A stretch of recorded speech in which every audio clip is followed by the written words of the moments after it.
C Joseph Vijay எனும் நான்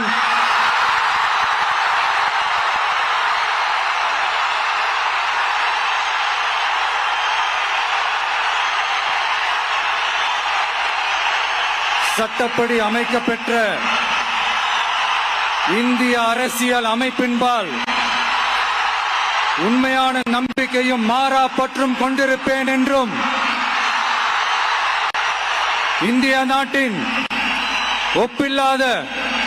முழு முதல் ஆட்சியையும் ஒருமையையும் நிலைநிறுத்துவேன் என்றும்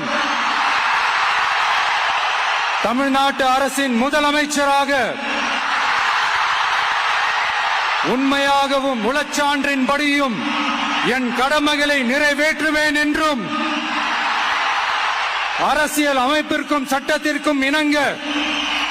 அச்சமும் ஒருதலை சார்பும் இன்றி விருப்பு வெறுப்பை விலக்கி பலதரப்பட்ட மக்கள் அனைவருக்கும் நேர்மையானதை செய்வேன் என்றும் ஆண்டவன் மீது ஆணையிட்டு உறுதிமொழிகிறேன்.